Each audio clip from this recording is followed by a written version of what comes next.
We're a bunch of episodes deep now, and I'm sure you've heard me refer to my partner, Lucas.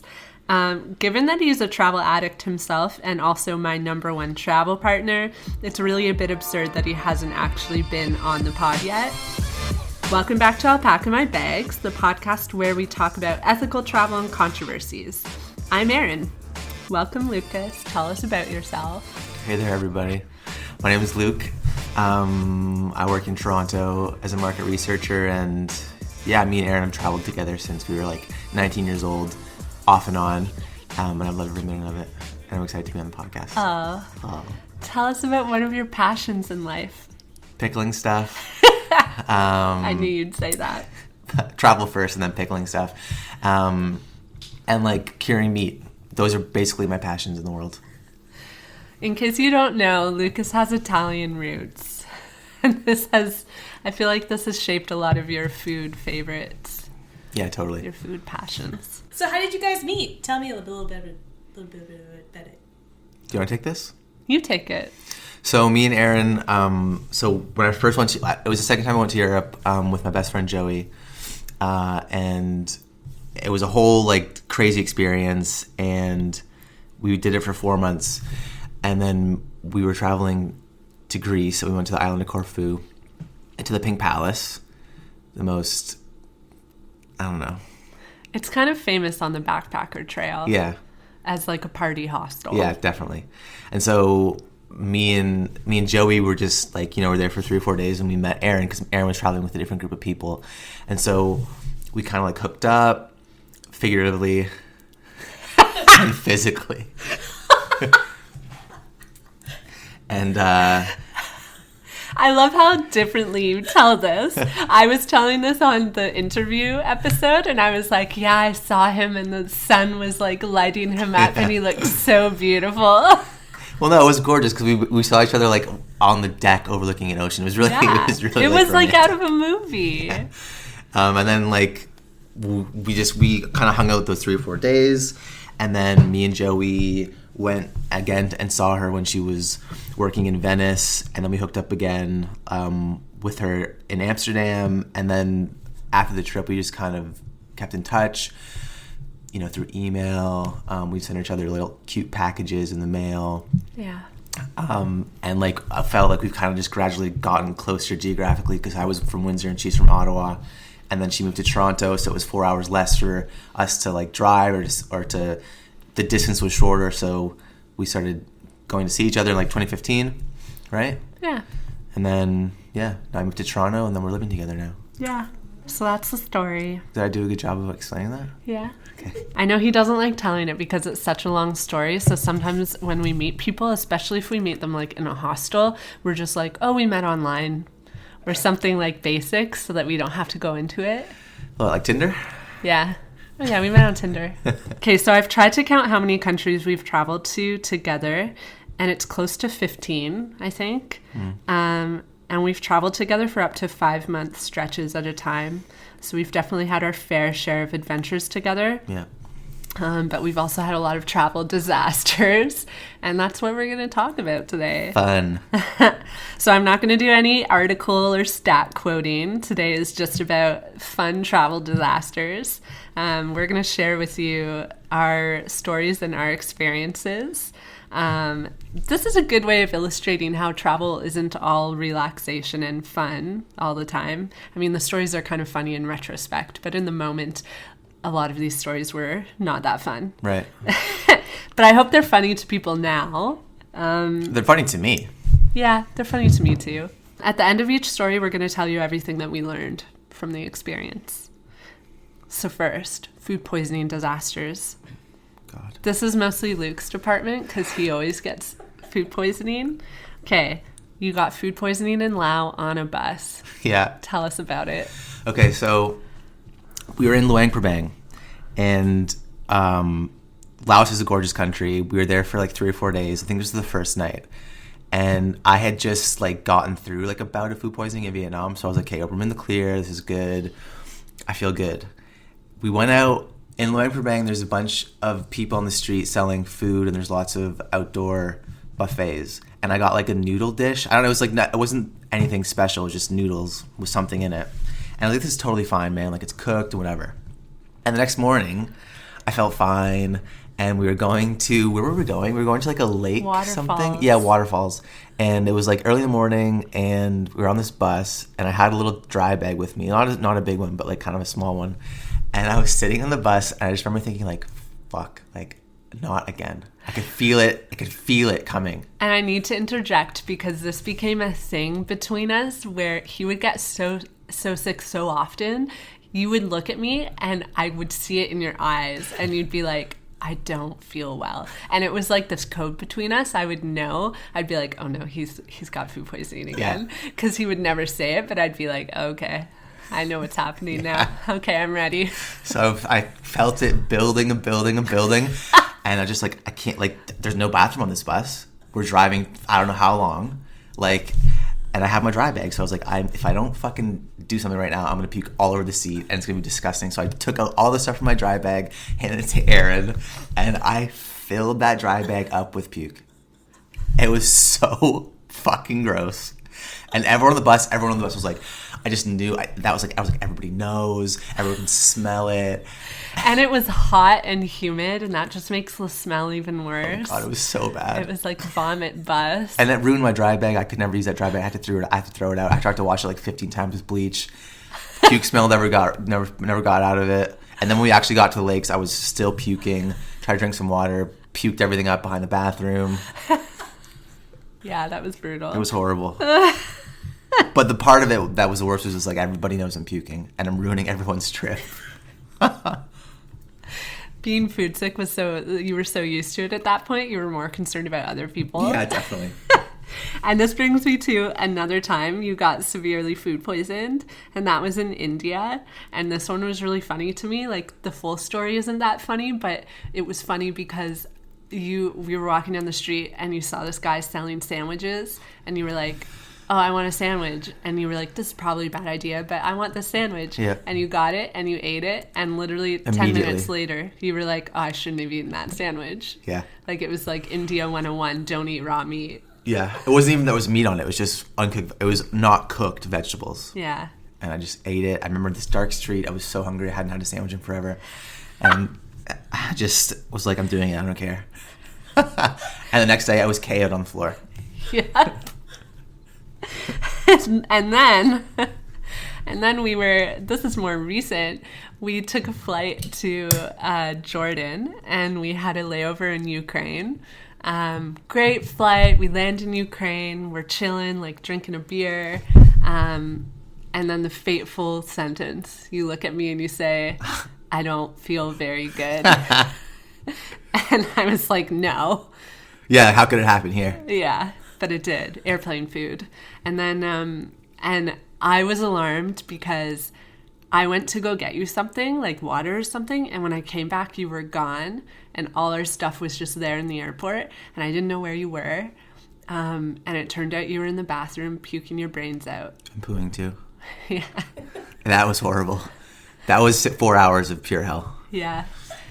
And no one spoke English, and I was freaking out. Like, are we going to have to skip our next flight? Yeah. And trying to, like, communicate with people in the airport. And there were these two women attending the bathroom, and I didn't even know you were in there. So I was, like, trying to communicate with the women, being like, is there a man in there? Like, with English? But they were so sweet because they called a doctor to help you. Yeah, he was good too. He told us that we had to go to Kiev, like the proper city, because we were in the Kiev airport, and he was like, you have to go to the hospital. And we were like, no, we can't. We have to catch a flight. It wasn't like I was on death's door. He just was being a medical professional, was like, okay, like, he's obviously suffering from food poisoning. He needs to go see a doctor to get this sorted out. It's not a good idea he goes on a plane. But we were like, well, you know, we just have to. So he gave me like 10 charcoal tablets. And I was like, okay. It just was literally like a 4-hour thing. Where it was hell. And then he gave me the charcoal tablets in his crazy little suitcase. And then I was like, hey, I'm fine. And for the next 12 hours, I was just like, I need to take a shower.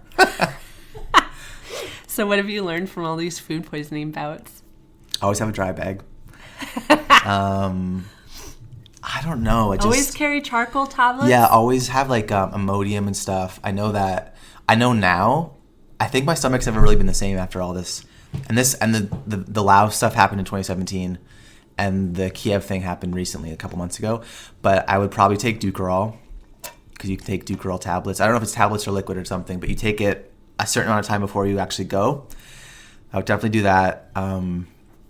Stay away from anything sketchy. Like if you have even an inkling in your brain that something can make you sick, then probably don't eat it. I know it's hard because like I don't know. I like to consider myself like I like eating food. You know. All right, long bus rides. Long bus rides are always prone for disaster, but like they're pretty much always awful. But this one was probably our worst bus ride ever. It was from Udaipur to Mumbai. Yep. Like I don't even know where to begin. We were promised like an air-conditioned coach, like beautiful and gorgeous. Like it was too good to be true. We fell for it. Yeah, and it was like, hey, we can totally do 16 hours. Totally, it's not a big deal at all. We'll sleep the whole time, and we'll just get a bunch of people beforehand, and then it'll be fine. And it was 16 hours of also pure hell. Yeah, it was like we temporarily forgot we were in India for a second. Like nice bus rides don't exist. There was like, imagine the most potholy road in Ontario you can possibly imagine. Imagine that on a bus for 16 hours straight. Like that's not an over exaggeration. No. And we were over the wheel. Yeah, so we were at the back because everyone took the best seats in the middle. Yeah. So every time there was a pothole, which was like once every 0.4 seconds, it was like you were thrown into the air. I remember at one point, like my head hitting the ceiling. Yeah, it was like not. It was. I was bouncing so much, and post-apocalyptic for sure. Yeah, I was freaking out because like there were no bathrooms, and every time the bus stopped, I was like freaking out that the bus would go away without me, and like I wanted to drink water but was scared because I didn't know when the next pee opportunity would be. Yeah. I peed in a bottle.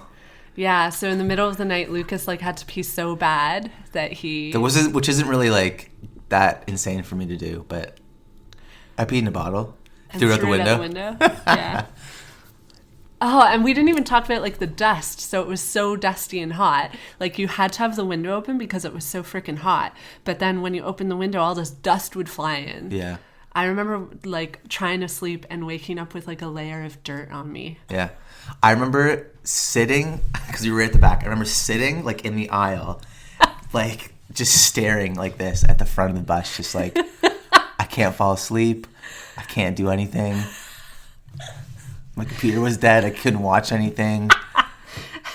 I remember waking up because I had managed to sleep a little bit and you were in the aisle and looking at you and you freaking out, like being really angry. Yeah. And then I just burst out crying. Yeah. And I was like bawling on the bus. Yeah, it's horrible. Just bawling. And didn't we like ask to get off the bus early?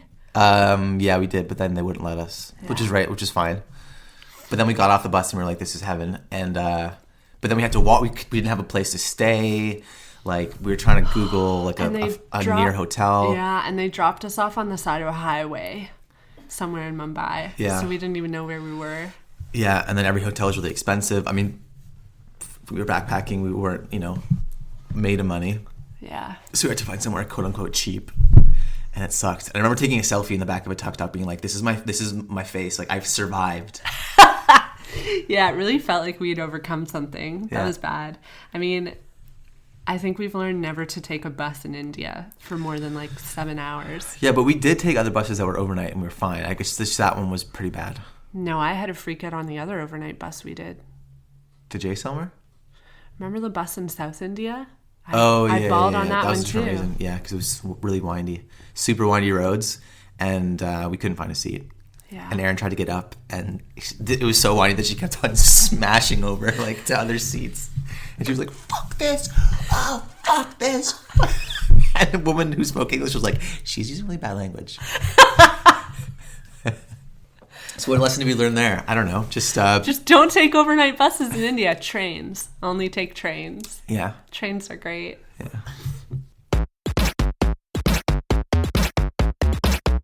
Car rental disasters. We've had two.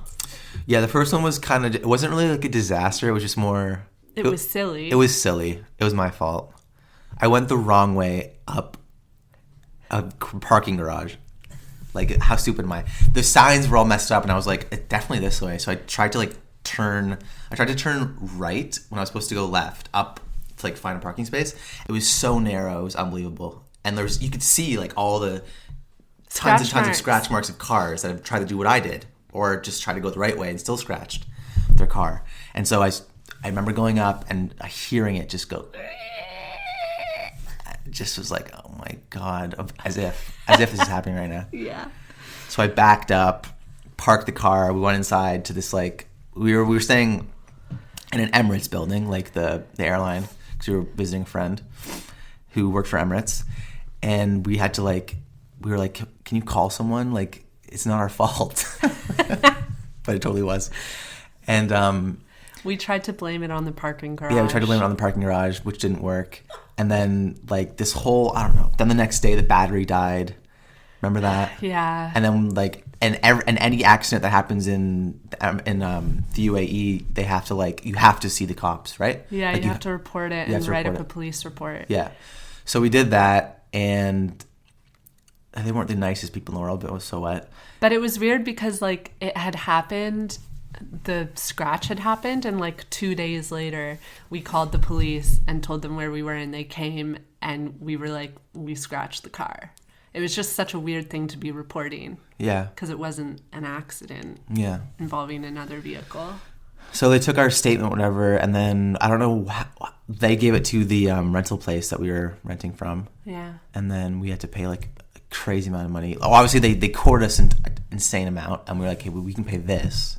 Yeah. Or we would like to pay this, please. And they were really good about it, and so they dropped the amount we had to pay, which is really nice. Yeah. The policemen themselves weren't the nicest people in the world, but I mean, I wasn't expecting them to be. Yeah. But everyone else after that was super helpful. Mm-hmm. That was really shitty though, because we were only in Dubai for like not even a week. So half the time we were like freaking out about this car and how much money we had to spend, because we were like at the end of our journey, really, of our big trip, and we were like, we can't really afford to drop a chunk of change because we still have a month to go. Lesson learned. I know the lesson from this. Your credit card, book your car rental with your credit card that covers auto accidents, because that was the issue for us, is that we had paid for the card on a separate card that didn't have that. Oh, yeah. And if we had had it, it would have been covered. Yeah. We used someone else's credit card, which is stupid. Yep. Okay, and then our other car issue was in Jordan. Which is actually kind of, and I liked it. Okay, you tell it. You want me to tell it? How about you tell it? Okay, so we were driving in Jordan. I was going really fast. Luke was going really fast because he likes to drive fast, and I don't question it because he's a good driver. Also, like, we were in the desert, and it was really fun going fast. There's no cars on the road. We were just zooming down the desert road, listening to a podcast, like, really happy. And then suddenly Luke just looks at me, and he's like, the car's gone. No, the car's like turned. The car's like I was like, the battery died because our car, like, the engine shut off. Yeah. And my pedals didn't work. Yeah. My brake pedal worked. I didn't understand what you were doing because he kept like hitting the pedals, and I was like, oh, he's joking. He's just joking with me. He wasn't.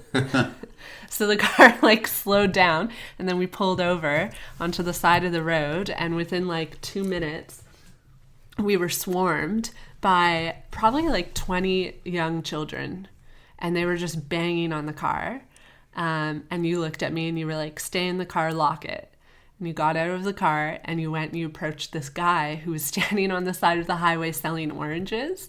And you tried tomatoes. And he was like, you want to buy tomatoes? Obviously not in English, but he was like, would you like some tomatoes? I said, well, we're kind of a problem. Like, we don't know the cars like not working. But I gave him money for tomatoes anyways. I thought, okay, maybe he'll want to help now. Did we get our tomatoes though? No, I just gave him the money. Well, a tomato would have been nice. So we were there for like 2 hours as different people tried to help fix the car. Yeah, so like I'll say like I wasn't stressed because I don't think we were both very stressed at all. I was just like, hey, this is what it is. Like, we're fine. We had a cell phone, like we had data. We were able to call the rental company, but it was really nice to have everyone help. So I think the dude who was selling tomatoes, I think he was Bedouin. You could see on the side of the road to the right there was a bunch of like it was a village, right? It was a village, I don't know.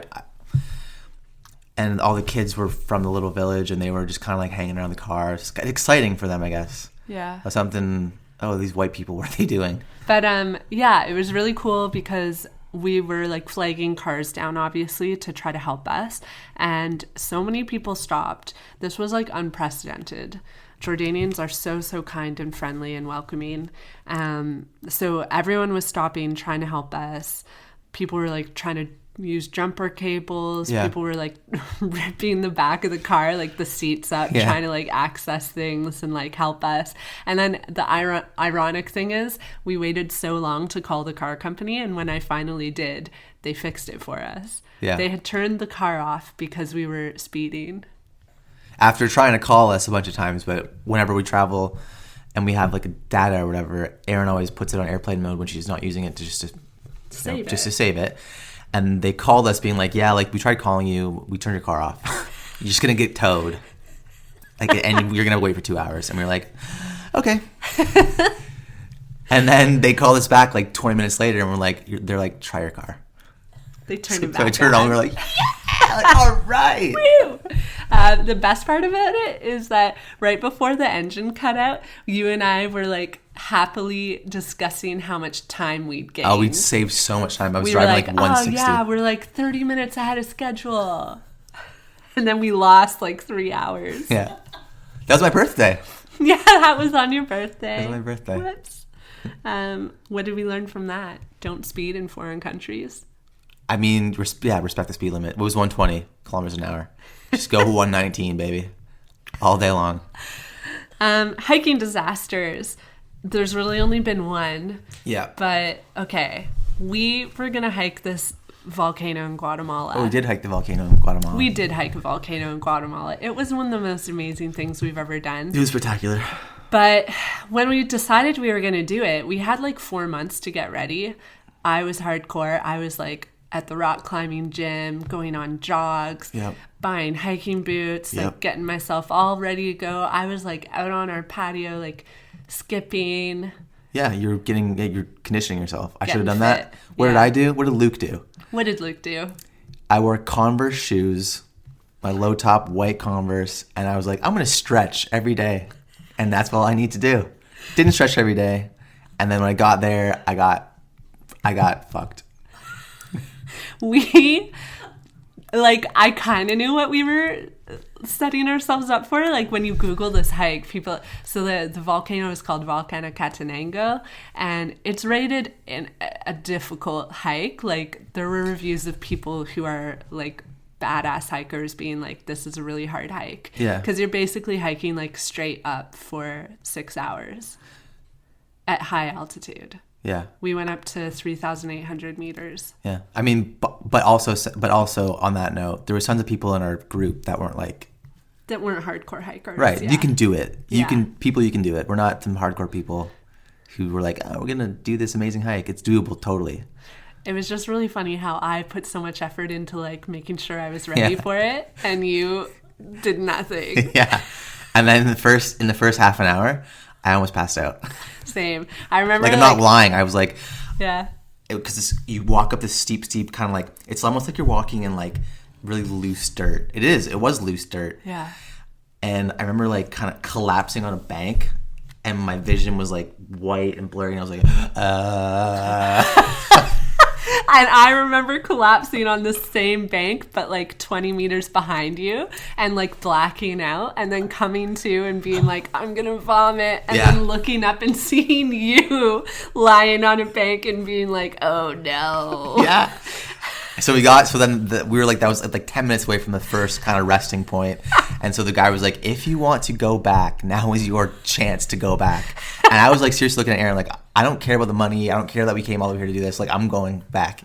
That was like, I didn't say it, but I was like, my eyes were like, we need to. I thought it too. I actually really did think like maybe we should go back. Yeah. But as long as neither of us said it. Yeah. So then we ate a banana. Pressuring each other. We sat down, drank some water. Okay. Second breath, third breath. Okay, we'll do this. Yeah. We're going to do this. Because we'd feel like shit if we didn't. Yeah. Imagine coming home and being like, Yeah. Oh, we were there, but we didn't make we it. didn't do it. Yeah. But Erin killed it. I was like constantly. She was like trying to like make me go up the mountain. Like, come on, Luke, let's go. And I was like, oh my god, like it can't be anymore. This is a full day hike, man. I got altitude sickness. Like it was. Oh my, what's happening to me? Got altitude sickness. Oh, we bought a beer to celebrate. Guess what happened? My beer popped in my bags.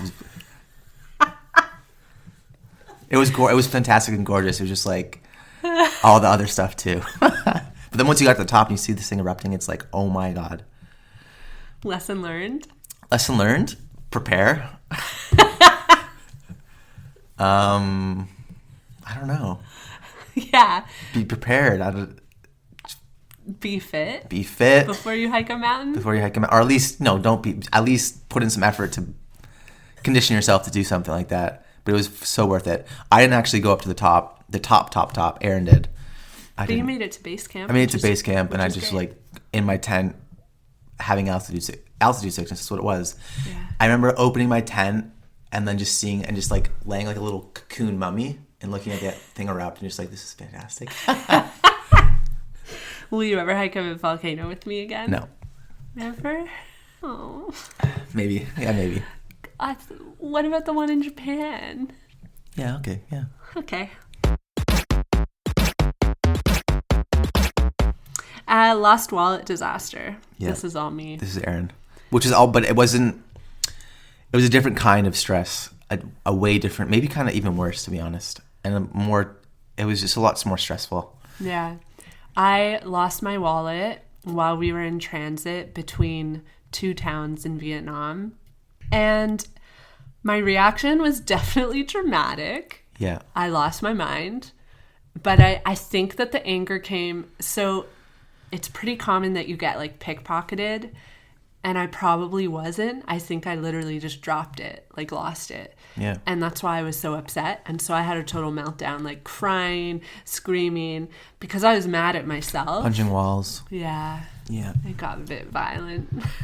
Yeah, on the phone for like hours on end. This is how I know he loves me, because he didn't leave me when I reacted that way. I was kind of afraid. But yeah, it was stressful. But that is such a common thing to happen. And I think in retrospect, now that it has happened to me once and I got through it and everything was fine, I think in the future I would never react that way again. That's good. Because it wasn't the end of the world. No, it was stressful to figure out where the cards would be shipped and when they would be shipped, and getting on the phone with someone who could help us, because we spent, well, not me, but Erin spent like over $100 calling home. Yeah, so it was a headache because it was so difficult to get in contact with the bank, and the banks they're really frustrating. Like the credit card is easy. They'll send you a new one, no problem. But the debit card, I remember, was such a headache for them to like confirm what day they were going to send it and approximately when it would arrive. And then we had to figure out, okay, like where will we be when that package arrives, finding a hostel that would accept the package for us. Yeah. It was just very stressful, like logistically. Lesson? Don't lose your wallet. Yeah, but actually how about be like extra paranoid? Paranoid's not the right word, but I think actually, because that was typically what I do, is I separate my cash from my cards. So I would carry my like daily cash in a little wallet, and then my credit cards and my debit card I keep with my passport, which I keep on my body. And I think that I had gotten lazy with not putting my cards back in the extra safe bag, because if I had lost my wallet and it was just cash, it would have been like not a headache at all. Yeah, and so I broke my own rule of like always separating my important cards and putting them in an extra safe place. All right, this is probably our best one because it characterizes us really well. Our collective anxiety disaster in India. Oh, yeah. Okay, so I have a rule when I travel. Never like pet animals. I don't give a I just don't. Don't approach dogs, don't approach cats, don't pet cows, don't pet donkeys. Don't do anything with an animal. And I'm the opposite. Erin's the opposite. And I'm always being like, you can't stop petting that thing. Nothing's ever happened. I'm paranoid about it.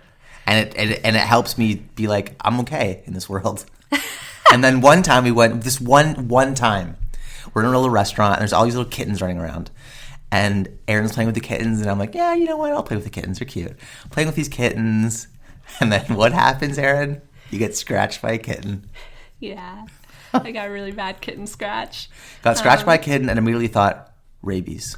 Well, no, it was slow growing, my fear that it was rabies. Because I remember leaving and, like, looking at it and thinking, and then, like, Googling rabies and then being like, oh, no. Yeah. And then, like, seeing more scratches and being like, oh, this could all be rabies. And then asking the hotel guy, like, do kittens have rabies? And he was like, like, didn't give a definitive answer. Then we went to dinner, and I remember at dinner, like, furiously Googling, like, can you get rabies from a kitten? Can you get rabies from a kitten? And then all that came up were these articles about how rampant rabies is in India, which is true. And so, like, about 3 hours after the scratch happened, I was convinced. I was like, I have rabies. We have to go to a hospital right now. Yeah. And so we did. Yeah, so we did. So I became so paranoid that I was like, my options here are to get the vaccine and feel better, or spend the next 6 months in total fear that I'm going to die of rabies at any moment, because rabies doesn't set in till like 3 to 6 months later. Yeah, so she was like telling me all this stuff about how the symptoms of rabies and how it's incurable, and I'm just like holy... It's certain death. Yeah. And so then he was getting really scared. So then we went to this rickshaw driver, and we're like, you got to take us to a hospital. And I went to the hospital. And actually, now that I think about it, when I told the doctor, I was like, I showed him the scratch, and he was like, what scratched you? And I was like, a kitten. And he was like, Like, so what? You're overreacting. But he gave me the vaccine. Yeah. Which is, it's actually really, really, I know if you get bit by something in Canada and you have rabies, or you think you have rabies, the shot is really, really expensive. Mm-hmm. Really, really expensive. In India, it was not at all. It was like $6. Yeah. And you have to get 5 shots spread out in a certain amount of time. Yeah. So this is the thing. Like, my anxiety led to us having to go to a hospital every week for like a month to get these shots, but it gets better. So then we went to our next destination, and we're sitting on a bench. I forget what city we were in, but we're sitting on a bench somewhere, and I look down at Luke's leg, and I see a scratch, and I'm like, what scratched you? Yeah, and I was like, don't do this to me. Don't do this to me. And I was like, did a kitten scratch you? She planted her paranoia into my deep inside my brain. Within 10 minutes, he was convinced that he had rabies. And so we hopped in a rickshaw and went to a hospital. God almighty. So then we spent the next month, both of us, having to follow these rabies schedules for rabies shots. Totally unnecessary, but necessary for my mental health for sure. Yeah. And it was actually kind of an experience in itself. I mean, it wasn't a nice experience, but it was like, I got to see the inside of a hospital. It definitely, It's kind of weird and twisted, but... It gave us insight into, like, the Indian medical system. Yeah. But also, like, it was wild because, okay, we wouldn't have seen this otherwise, but, like, there was one hospital we went to where they had a whole rabies clinic. Yeah. Which really points to how much of an epidemic it is in India. Yeah. It has, like, the most rabies incidences in the world by a lot. Mm-hmm. And, like, realistically, if you get bit by a dog in India, you absolutely do need to get a rabies vaccine. Totally. Like, so there's different, like, not stages, but if you get scratched by a cat, you know, it's iffy. If you get scratched and it draws blood, okay, that's a major deal. Mm-hmm. If you get, like, bit by a dog, like, and it's bleeding like crazy and the puncture wounds and, like, the skin is broken, yeah, definitely. Yeah. So there's different degrees of, oh my God. And we were like the lowest degree of, oh my God. We could have just been like, I could have put peroxide on it and be like, yeah, let's go. No, peroxide doesn't kill the rabies. Oh, okay. See, Erin knows more about this than I do. I know so much because I was on such a Googling spree. So the story isn't over. WebMD. A couple months later, we were in Guatemala, and there was this cat in a bar, and I really liked this cat, and every day we would go to this bar, and the cat would come up to me and sit on my lap, and she was white and beautiful, and I loved this cat. And then one day I was holding her, and something changed, and she, like, latched onto my arm. With what? Her teeth. Her teeth. Yeah. And I was screaming at you, get this cat off me! So I was hitting the cat, being like, "What is going on?" Yeah. Trying to get this thing off her, because she was like, it was like a pit bull when they clamp their jaws and they can't, and they lock your. It was like that. Yeah, she was hanging off my arm. Yeah. I could have been like swinging this cat around. And this was just on the bar. Yeah. It's like Lake Addedland, like just like a bunch of hippies chilling.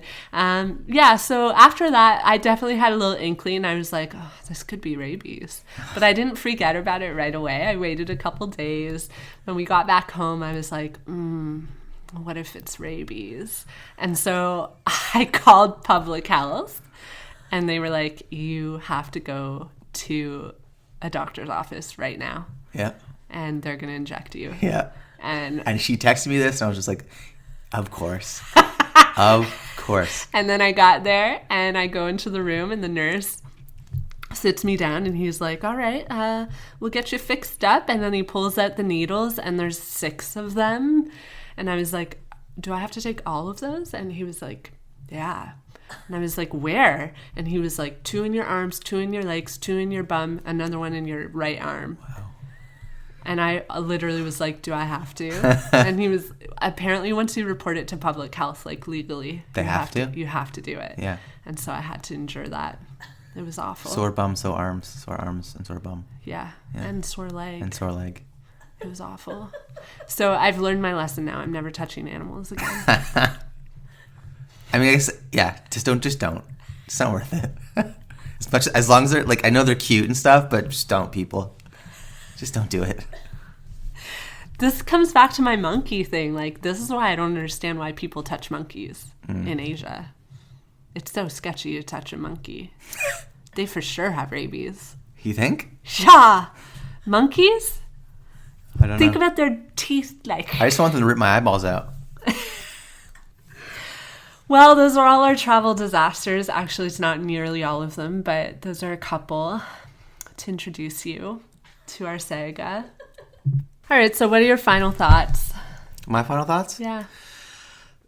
I'm not going to try and sound too preachy, but, like, we chose to go to these places, and we knew the risks that were involved. So it's not like this wasn't like crazy things that we didn't think were going to happen. We just didn't think they would happen to us, right? And so they happened to us, and so this happens to you, and what do? This is yourself, by yourself in a foreign country, with your significant other, which is really helpful, obviously. And you just got to go with emotions and go through it. Yeah. Your car breaks down. Yeah, it's freaky. Yeah, you want to scream and be, like, angry and stuff, but you expend your energy somewhere else. Don't be freaked out. Know everybody has a cell phone now. Everyone has data. Everyone can call anybody. Know that you have ways to get out of the situation you're in. Most of the time, I think. Yeah.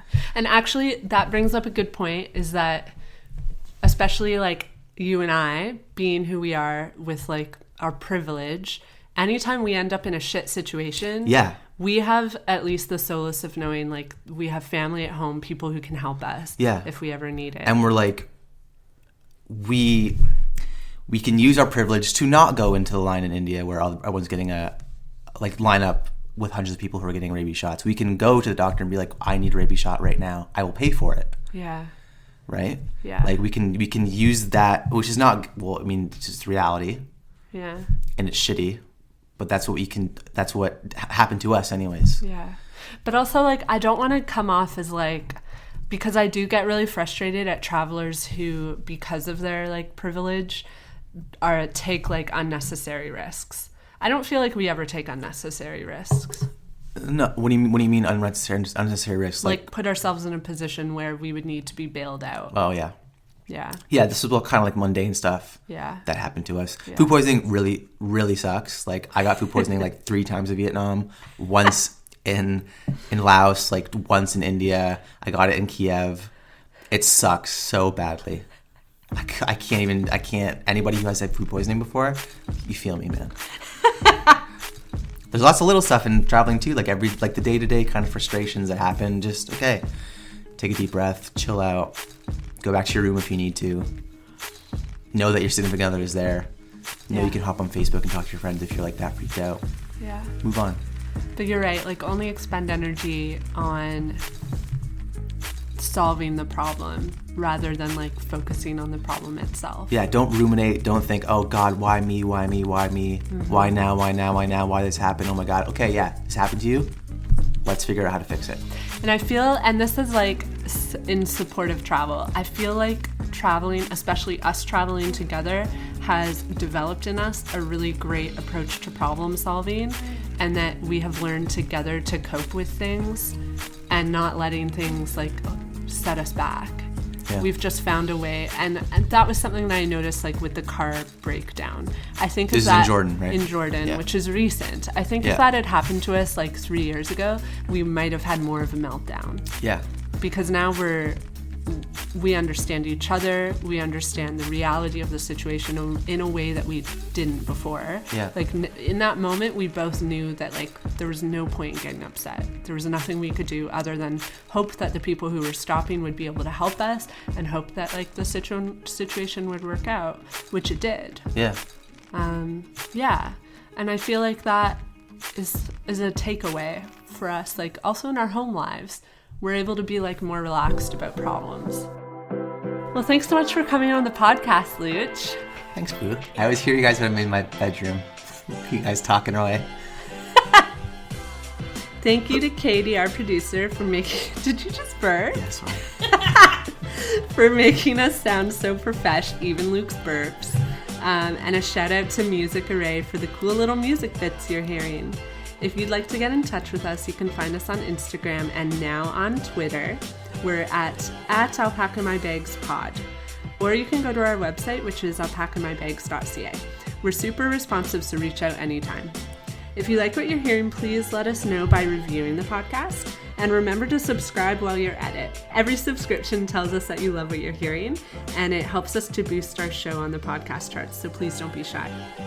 Tune in every other Wednesday for more episodes, and I hope you all get to alpaca your bags soon. Until next time.